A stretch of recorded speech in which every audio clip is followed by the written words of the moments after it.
In this video, let's look into AgentLink Web Part in SharePoint. Now, AgentLink Web Part basically enables you to insert an agent onto a SharePoint page.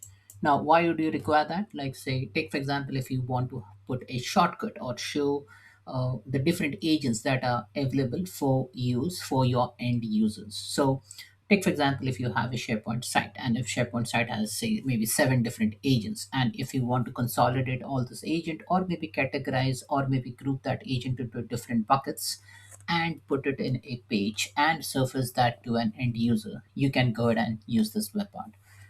What this web part does, basically it will display the agent link, and once you click on the link, it opens an agent in the side pane. So it is mostly used in the scenario whereby if you want that agent to be used by say specific targeted user. So in your site, if you have say five different agents for finance, six different agents for sales, or seven different agents for marketing people, you can consolidate all this agent or group this into bucket and then show it in either in a different page or in a same page, and then set the permission accordingly. It is used primarily in a modern SharePoint page. It's lightweight, flexible solution for providing contextual help using the agent. Now the web part is currently not supported on a mobile device. Now this is how the link looks like. So you have a SharePoint page, you have this agent link, and then from here, once you click on this, on the right hand side, you will see the different agent surfaced out. Now, how do you add that? Once you go in that edit mode in a page, you have this agent link web part. You will see that new tag against that web part, and you can add that within the page. So let's explore and look into one of the SharePoint sites. So I have the SharePoint site over here. Now, first, before you even use the agent link web part, you should have some agent created. Now, by default, SharePoint has one agent, default agent, which gets created. So the site name is Brisbane. So definitely you will have one agent which has the default name as Brisbane. So that is a site agent, and you can go ahead and create custom agent. Now I have covered separate videos for the SharePoint default agent, which is a knowledge agent, and custom agent with SharePoint. Now this is the default agent for the Brisbane site, and I have also created three or four different agents in different state over here. Now, all this agent has a different purpose. Now, the first one is contract and invoice agent, which only answers questions about contracts and invoices that are available within your SharePoint site. Then there's the flight agent, which only answers question about flight, and invoice agent. This is specifically for answering questions only about invoices. Now I have this agent. Now say, take for example, this is my SharePoint page. Now if I want to surface that agent, how can I do that? Now this is my SharePoint page. Now what I'm going to do, I'm going to create a new SharePoint page. So I'll just say click on new and click on page, and I have an option to pick up various page templates. Like these are the default page template which I can use, or you can select from a private draft or click on create blank. So I'll click on create blank, and this is my SharePoint page. So let's make it look a bit nicer. So I have an option to name this. So I just click on here, and I can go ahead and add a title. I'll say agent listing is the name of this particular page. And I can go ahead and browse for different images. I can go ahead and maybe let me pick up this one, click on insert, and I can perform various operations like overlap, fade, author, etc. So let's assume this is my say banner. Now you can add a text over here. You can add a different section. So if I go ahead and click on add a section, let me add a maybe a three column section. So here I have a three column sections now.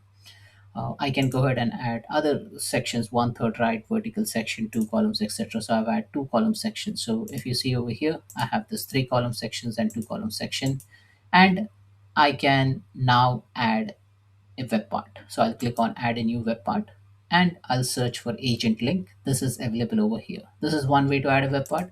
Or on the right hand side under toolbox, you will see all web part. You will see the agent link web part. You can go ahead and drag and drop this over here. So I've added this to agent link web part. Now, if you have a three different format, like say three column layout, I can show you how this looks over here. So I can add this way the agent link web part. Now, how do we link this? So I'll click on one of the web parts, set up your agent link, and here I can select all the available agent for me. Now remember, this is all the custom agent. Now if I search for the site agent, which is like the Brisbane site agent, I'm just searching for that Brisbane site agent, it will not be available. It only lists down all the custom agent which you have created. So I've created this contract plus invoice agent. So let me show you that. And for this agent, I will add an invoice agent. And this is how it will look like. Now you have an option. If you don't want this title, you can remove the title. So I'll just say show title removed and click here, show title removed. Now this looks much bigger. If this looks much bigger, you can select medium and then it will only show the icon over here. So I can just select medium. Or if you want it further small, click on small, and this is how it will look like. This looks a bit smaller, so I'll just select medium one. Now, like that, you can go into the second row and then you can add multiple agents. So if you click over here, maybe I'll add flight agent. Here I'll click G invoice agent, and here maybe I'll click Girish SharePoint agent. So this is how the agent link look like. Now here I can explicitly edit it. I'll just call it as SharePoint queries, and this one I'll just call it as invoice queries.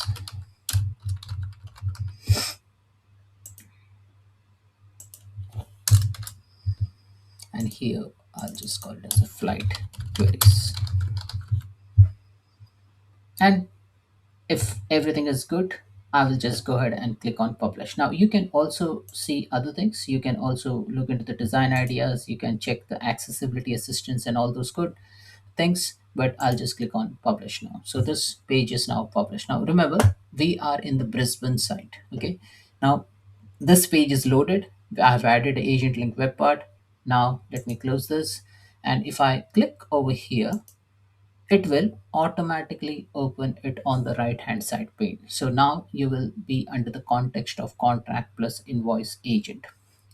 Now, if you click on G invoice agent, you will be under the context of G invoice agent. Now, if I click on the arrow over here, I have a similar capability to navigate to that agent, say contract invoice agent or flight agents, or maybe I will navigate to say G invoice agent. So there are multiple ways to navigate to this particular SharePoint uh, agents.